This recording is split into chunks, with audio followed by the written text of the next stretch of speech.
사랑하는 성도 여러분, 혹시 여러분 가운데 위기가 찾아왔습니까? 저는 몇 주 전에 병원에 갔어요. 1년에 한 번씩 정기 검진을 받으면서 피검사를 하죠. 피검사를 하고 난 다음에 결과가 나왔습니다. 나왔는데 빨간불이 2개가 켜져 있는 거예요. 그래서 저희는 가족 역으로, 이거 우리 어머니 쪽입니다. 당뇨가 조금 있으세요. 그래서 저도 그걸 조심한다고 하는데, 당뇨는 아닙니다만은 하여튼 위험한 상황이니까 의사 선생님께서 당뇨 조심하시라라는 말을 들었고요. 또 하나는 나이는 비켜갈 수 없습니다. 여러분 보시기에는 제가 한 20살처럼 보이지만 제가 조금 넘고요. 콜레스테롤이 좀 높다 그래요. 그래서 콜레스테롤을 약 먹을 단계는 아니지만 하여튼 위험하니까 콜레스테롤이 높지 않도록 음식 조절 잘 하세요라는 경고를 들었습니다. 여러분은 혹시 어떤 위기가 있으신가요?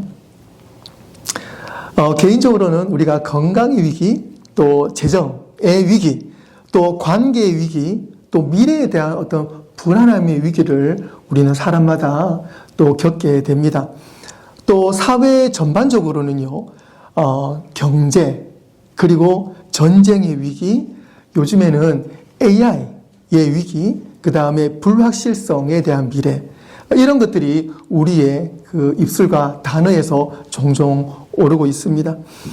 세상은 이런 상황 속에서 이런 말들을 자주 하죠. 우리에겐 위기가 찾아옵니다. 그런데 그 위기를 기회로 삼으십시오라는 명언들을 해요. 그래서 그 이야기 들으면 맞는 것 같습니다. 우리도 마찬가지고 어떤 위기가 오면 그 위기를 기회로 삼는 거, 그 위기로 끝나는 것이 아니라 이것을 잘 다스려서 방법을 찾아서 이것을 전화위복의 기회로 삼아보자라는 그런 취지 상당히 좋습니다.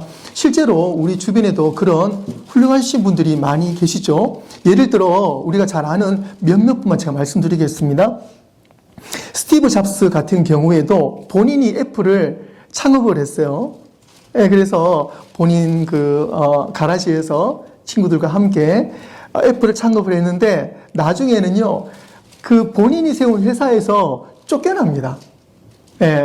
쫓겨나요. 쫓겨나고 난 다음에 이분이 넥스트라는 기업을 세우고 또 픽사 영화사를 인수를 하면서 이분이 다시 애플로 복귀를 합니다. 그러고 난 다음에 나온 제품이 아이폰이에요. 아이폰이고 아이패드 이러면서 우리가 알고 있는 애플의 제2의 전성시대를 맞이하게 됩니다. 미국의 유명한 토크쇼 진행자 중에 오프라 윈프리라는 분도 계시잖아요. 흑인 여성분이신데 참 훌륭한 일도 많이 하시고, 우리가 볼 때는 그분이 참 말씀도 잘하시고 사회에서 어떤 공헌도 많이 하시는데, 이분의 살아온 배경은 실패 연속이었어요. 찢어지게 가난한 가정 형편에서 생활에서 구타와 여러 가지 어려움을 겪으면서 자라왔는데, 나중에 이분이 이제 방송국에 들어가서 또 일을 하면서도 사회에 좀 적합하지 않다, 진행자에 적합하지 않다라는 그런 이야기도 들어가면서 어렵사리 한 코너에 맡아서 진행을 했는데, 어떤 면에서는요, 토크쇼의 진행이 좀 정보를 알려주고 나온 게스트의 어떤 이면을 알게 되고 뭐 그런 어떤 흥미 위주인데, 오프라 윈프리의 이분의 쇼, 진행은요, 정보가 아니라 상처를 같이 감싸주고 위로해주는 그런 어떤 구도로 된 거예요. 그래서 많은 연예인들이, 훌륭한 사람들이 쇼에 나와서 있게 되면은요, 재미도 있지만 나름 상처를 싸매주는데, 그걸 어떻게 좋은 말로 해주는 것이 아니라 본인의 예전에 어려웠던 거, 상처받았던 거, 그것을 진솔하게 이야기해 줌으로써 공감을 사게 되고, 그러한 것들에 인해서 오프라 윈프리가 가장 어떤 면에서 참 훌륭한 방송인 중에 한 명이다라고 꼽을 정도로 그렇게 성공하게 된 거죠. 그래서 이분들의 위기는 그것으로 인해서 기회가 되는 어떤 그런 경우라는 것을 우리는 보게 됩니다. 그 외에도 많은 분들이 많은 위기와 어려움이 있었지만 그것을 그냥 끝나는 것이 아니라 그 위기와 어려움을 통해서 본인이 잘 다스리고 잘 극복했는 그런 케이스들 많이 보게 됩니다. 이들의 용기와 노력, 경험과 포기하지 않는 인내로 일구어낸 그 성공은 듣는 이로 하여금 가슴이 벅차고 뛰게 만드는 건 사실입니다. 하지만 우리 크리스찬들은요, 기회가 세상적인 성공만이 아니라는 것을 잘 알고 있어요. 믿는 자에게 위기는요, 단순히 기회의 문제가 아닙니다. 믿는 자의 위기란 무엇이냐면 은혜의 문을 여는 것입니다. 할렐루야. 우리가 위기가 찾아왔을 때 은혜의 문을 두드린다고 생각하십시오. 나에게 지금 이런 어려움이 왔구나, 이런 위기가 왔구나 라고 생각이 들면은요, 내가 지금 은혜의 문을 두드릴 때가 되었구나 라고 생각하시면 정답입니다. 이 위기 앞에 나는 무엇을 붙잡을 것인가? 이 상황의 중심은 과연 나인가 하나님인가? 생각해 보는 거죠. 그리고 나는 은혜의 문을 두드리리라. 그러한 믿음을 가지시고 그 위기를 극복해 나가면 여러분들 그 위기가 은혜가 될 줄로 믿습니다. 오늘 말씀은 성경은 위기 앞에서 우리에게 분명한 방향을 알려줄 것입니다. 첫째로 위기 속에서 하나님은 우리에게 은혜를 드러나게 하신다는 사실입니다. 위기 속에서 하나님의 은혜가 발견될 줄로 믿습니다. 사도 바울은 자신의 삶 속에서 반복되는 그 고난 속에서 본인은요, 육체의 가시라고 표현을 하면서 많은 기도를 했어요. 3번이나 기도를 하면서 하나님 기도를 했습니다. 그러고 난 다음에 하나님께서 주신 답변이 있어요. 고린도 후서 12장 8절과 9절 말씀에 이것이 내게서 떠나가게 하기 위하여 내가 3번 주께 간구하였더니 9절 나에게 이르시기를 내 은혜가 내게 족하도다. 이는 내 능력이 약한 데서 온전하여 짐이라 하신지라. 그러므로 도리어 크게 기뻐함으로 나의 여러 약한 것들에 대하여 자랑하리니 이는 그리스도의 능력이 내게 머물게 하려 함이라. 할렐루야. 아멘. 여기서 중요한 단어 하나가 있습니다. 다 중요한데요. 그 중에 한 가지 뭐냐면 족하다는 것입니다. 헬라어로 아르케오라고 말을 하는데 그 의미는요, 충분하다. 더 이상 필요 없다는 뜻입니다. 나에게 이르시기를 내 은혜가 내게 족하도다. 하나님 말씀하십니다. 너에게 가장 필요한 것, 너에게 족한 것은 너에게 더 이상 필요가 없는 것은 충분한 것이 무엇이냐? 그것은 바로 하나님의 은혜라는 것입니다. 우리에게 하나님의 은혜가 있을 때는 그 은혜 외에 더 이상 필요한 것이 없습니다. 하나님의 은혜면 충분합니다. 즉 하나님은 이렇게 말씀하시는 거예요. 너의 상황이 바뀌지 않아도 내가 너에게 충분하다. 맞니? 사랑하는 성도 여러분, 여러분의 지금 상황이 바뀌지 않아도 하나님 한 분만으로 충분하십니까? 아멘.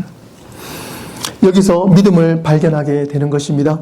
여러분의 위기가, 역경이 여러분의 믿음을 찾게 하는 도구가 되는 현장입니다. 사랑하는 성도 여러분, 우리는 위기가 오면 상황이 먼저 바뀌기를 원합니다. 빨리 이 위기에서 탈출하고 싶다. 벗어나고 싶다. 하지만 하나님은 위기 이전에 이미 은혜로 우리와 함께 계신다고 오늘 말씀해 주셨습니다. 시편 기자도 고백합니다. 시편 46편 1절 말씀에 하나님은 우리의 피난처시요 힘이시니 환난 중에 만날 큰 도움이시라. 시편 46편은 다윗의 시편이 아닙니다. 고라 자손의 시편인데요. 고라 자손은 성전에서 하나님을 찬양하던 레위 가문의 지파입니다. 시편 46편은 전쟁터가 아닌 예배 자리에서 불린 시편이에요. 지금 한창 시대적으로 시리아를 통해서 아수르를 통해서 지금 전쟁 가운데 있고 어려운 가운데 있습니다. 그런데 고라 자손은요, 한편에서는 전쟁이 있지만 한편에서는 이 전쟁 가운데에 하나님을 찬양하고 예배하는 가운데 이런 시편을 적고 있는 것입니다. 상황은 전쟁이지만 예배의 장소를 지키는 것입니다. 예배를 멈추지 않는 것입니다. 그리고 하나님을 찬양하는 것입니다. 어떻게 찬양합니까? 하나님은 우리의 피난처시오. 상황이 안전해져서 하나님을 찾고 고백한 것이 아닙니다. 아직 흔들리는 위기의 현실 속에서 그럼에도 불구하고, 내가 전쟁 가운데 있음에도 불구하고, 내가 위기 가운데 있음에도 불구하고 하나님을 붙드는 믿음의 고백이 오늘 시편 말씀입니다. 오늘 시편 기자의 이 고백이 오늘 저와 여러분의 고백이 될 줄로 믿습니다. 피난처는 어떤 곳이죠? 문제가 없어서 들어가는 곳이 아닙니다. 피난처는요, 문제가 있기 때문에 뛰어 들어가는 곳이 피난처입니다. 지금 여러분 가운데 어려움이 있다면 지금 어디로 가야 되겠습니까? 피난처로 들어가야죠. 속히 들어가야 됩니다. 빨리 뛰어 들어가야 됩니다. 시편 기자는 진심으로 고백합니다. 하나님은 우리의 피난처시요. 하나님은 의심 없는 완벽한 피난처 되십니다. 요즘 막내딸과 함께 그 체스를 좀 자주 두는 편입니다. 요즘에 막내딸이 체스에 푹 빠져가지고요. 저와 함께 이제 간간히 체스를 두게 되는데, 체스를 두면서 저도 좀 많이 배워가고 있습니다. 그러면서 당연한 사실이지만 한 가지를 좀 깨닫게 되었어요. 그게 뭐냐면, 왕이 쓰러지면 게임은 끝난다는 거예요. 반대로 이야기하면 왕이 쓰러지지 않으면은 게임이 끝나지가 않습니다. 이 위에 여러 가지 말들이 있어요. 룩이 몇 개 남아있든, 비숍이 살아있든 죽어있든, 폰이 몇 개 남아있든 상관없습니다. 왕이 없으면 전부 의미가 없어요. 아무리 말들이 많이 남아있어도 왕이 없으면 그 판은 지는 겁니다. 하지만 왕이 살아있으면 게임은 끝난 것이 아닙니다. 사랑하는 성도 여러분, 우리 인생도 마찬가지입니다. 재능, 경력, 돈, 인간관계, 이 모든 것은 체스판의 말들이에요. 작전상 룩으로, 비숍으로, 폰으로 우리는 요긴하게 우리의 상황을 사용하게 됩니다. 하지만 아무리 재능이 뛰어나고 돈이 많고 사회생활을 잘해도 인생의 중심에 왕이 계시지 않으면 위기 앞에서 모든 것은 무너질 수밖에 없습니다. 어떤 위기가 와도 나에게 왕이 계시고 왕의 피난처가 있으면 우리는 살 수 있습니다. 사실은 그곳이 가장 안전합니다. 예수 그리스도께서 우리 인생의 왕으로 계시면 위기 속에서도 우리는 끝까지 완주할 수 있습니다. 왜요? 예수님께서 이미 완주하셨기 때문에 그렇습니다. 사랑하는 성도 여러분, 위기는 은혜가 드러나는 자리입니다. 위기를 통해 우리는 피난처를 확실히 찾을 수가 있습니다. 문제는 문제가 아닙니다. 문제의 중심에 내가 있느냐, 하나님이 계시냐를 꼭 확인해야 됩니다. 오늘 이 위기 가운데에 중심에 내가 있는가, 하나님이 살아 계시는가, 내가 피할 곳이 있는가를 확인해 보셔야 합니다. 우리가 위기 속에서 하나님을 찾는 순간 위기가 가슴 벅찬 은혜로 변하게 될 줄로 믿습니다. 두 번째로, 위기 가운데 하나님은 우리를 자라나게 하십니다. 사도 바울은 감옥에서 이런 고백을 합니다. 빌립보서 4장 13절 말씀에 내게 능력 주시는 자 안에서 내가 모든 것을 할 수 있느니라. 단순히 내가 주님 안에서 무엇이든 할 수 있다, 그런 단순한 표현이 아닙니다. 무대뽀로 인생을 살아가는 게 아니에요. 앞절에 이 말씀 받쳐주는 말씀이 있어요. 빌립보 4장 11절과 12절 우리 함께 읽어볼까요? 11절과 12절 읽겠습니다. 시작. 내가 궁핍함으로 말하는 것이 아니라 어떠한 양편이든지 나는 자족하기를 배웠으니 나는 비천에 처할 줄도 알고 풍부에 처할 줄도 알아. 모든 일 곧 배부름과 배고픔과 풍부와 궁핍에도 처할 줄 일체의 비결을 배우노라. 할렐루야. 일체의 비결을 배우노라. 오늘 사도 바울이 일체의 비결을 배웠다라는 이 든든한 믿음이 오늘 저와 여러분 믿음이 될 줄로 믿습니다. 아멘. 내가 배부를 때도 있고 배고플 때도 있고 풍부할 때도 있고 궁핍할 때도 있었는데 이 모든 상황을 견디는 법을 배웠다 그럽니다. 그러면서 13절에 내가 모든 것을 할 수 있느니라. 내가 이길 수 있다는 거예요. 감당할 수 있다는 겁니다. 이 시련을 내가 버틸 수 있다는 거예요. 어떻게요? 내게 능력 주시는 자 안에서, 피난처 안에서, 예수 그리스도 안에서, 나의 왕 되신 하나님 안에서 나는 일체의 비결을 배웠기 때문에 이 시련과 위기와 어려움을 극복할 수 있다는 것입니다. 넉넉히 이길 수 있다는 것입니다. 사랑하는 성도 여러분, 하나님은 위기를 통해 우리를 빚어 나가십니다. 여러분들 집에 예쁜 그릇들이 많이 있죠. 요즘에는 뭐 코렐 그릇도 많이 쓰고요. 또 여러 종류 그릇이 많이 있는데 예전에 여러분들 본차이나 그릇 기억나시죠? 지금도 있는 걸로 알고 있습니다만은 상당히 비쌉니다. 예전엔 더 비쌌겠죠. 하나는 동네에 본차이나를 판매하신 영업사원이 오셔가지고 동네 주민들 다 모아서 그렇게 홍보를 했잖아요. 어떻게 홍보를 하냐면요. 라이트, 그 당시 백일등이죠. 백일등을 딱 켜고 난 다음에 본차이나 그릇을 거기 탁 덮습니다. 그러면 이게 조명등처럼 거기 안에서 빛이 착 새어나와요. 은은하게.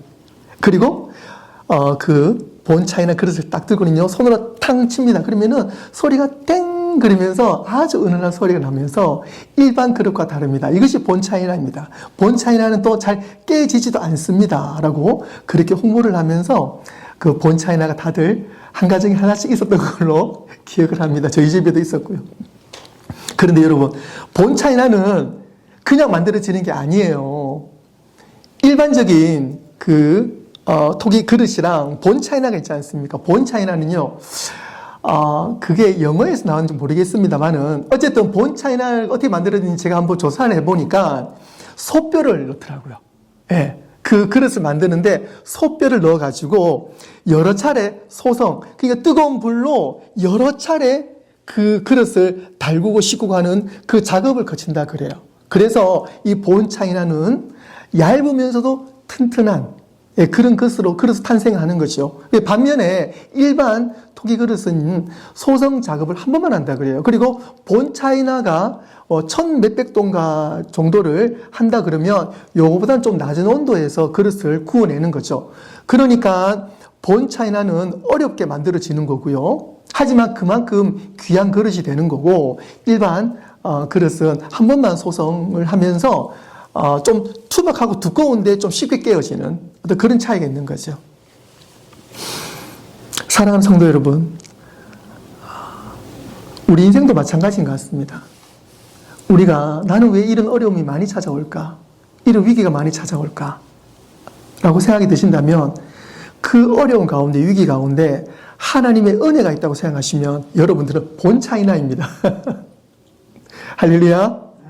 여러분들은 가장 투명하고 맑은 본차이나로 성장하고 있다는 거예요. 하나님 그렇게 빚으신다는 거예요. 나중에는요, 높은 데서 떨어져도 쉽게 깨지지 않는 투명하고 맑은 튼튼한 본차이나로 거듭나게 된다는 거예요. 믿으십니까? 할렐루야. 이미 여러분 충분히 여기 계신 분들은 많은 어려움을 겪으셨고 위기를 넘기셨기 때문에 여러분들은 이미 본차이나예요. 믿으세요. 그걸 믿으시고 하나님 감사합니다. 앞으로 어떤 어려움이 와도 저는 본 차이나로 저는 그 어려움을 이겨나가겠습니다. 무엇보다 저의 소원은 하나님의 귀한 그릇으로 쓰임받는 것입니다. 하나님 저를 사용해 주옵소서 라는 그 믿음의 고백이 위해 하나님은 여러분들과 함께 하실 줄로 믿습니다. 아멘. 사랑하는 성도 여러분, 위기를 은혜로 바꾸는 결정은 오직 믿음입니다. 상황을 붙잡는 것이 아니라 하나님께 맡기는 것입니다. 해결책을 쥐고 씨름하는 것이 아니라 하나님을 왕으로 모시는 것입니다. 위기를 애써 피하는 것이 아니라 위기 안에 하나님을 찾는 것이 바로 믿음입니다. 위기는 인생의 내리막이 아니에요. 위기는 하나님이 본격적으로 일하시는 원동력의 시작입니다. 말씀을 정리하도록 하겠습니다. 사랑하는 성도 여러분, 오늘은 여러분의 위기가 은혜로 바뀌는 날입니다. 위기는 누구에게나 오지만 은혜는 하나님을 중심에 둔 자에게 임하십니다. 삶의 승패는 환경이 아니라 왕이 계시는가에 달려 있습니다. 오늘 우리의 결단은 분명해야 합니다. 주님, 이 위기를 제 손에 쥐지 않게 하여 주시옵소서. 제 삶의 왕자에 오직 하나님만, 오직 예수 그리스도만 계시게 하여 주시옵소서. 예수님이 왕으로 계신 인생은 위기 속에서도 절대로 무너지지 않습니다. 은혜로 자라고 믿음으로 견디며 결국 하나님 나라의 승리를 경험하게 될 줄로 믿습니다. 사랑하는 성도 여러분, 오늘 여러분이 맞이한 이 위기가 은혜의 문이 되기를 축원합니다. 그 위기 속에서 하나님의 능력이, 하나님의 손길이 여러분을 더 깊이 단단하게 세우시기를 축원합니다. 위기를 은혜로 바꾸시는 하나님이 오늘도 그리고 이번 한 주간도 말씀과 함께 사는 우리 모두에게 함께 하시길 주님의 이름으로 축원합니다. 아멘. 기도하겠습니다. 하나님, 우리에게 많은 위기들이 있지만, 어려움이 있지만, 그럴 때마다 더욱더 하나님을 찾고 하나님께서 우리에게 부어주시는 은혜의 문을 찾기를 소원합니다. 여호와는 오직 나의 피난처가 되십니다. 주님, 나에게 어떤 시련이 와도, 어려움이 와도, 위기가 와도 그것을 통해서 내가 어려워하는 것이 아니라 그 위기 속에서 하나님을 발견하게 하여 주옵소서. 하나님의 은혜를 찾게 하여 주시옵소서. 그 위기 가운데서 하나님의 풍성하신 은혜 가운데에 우리가 예수 그리스도 이름으로 승리하는 삶을 살게 하여 주시옵소서. 아멘. 감사드리오며 예수 그리스도 이름으로 기도드리옵나이다. 아멘.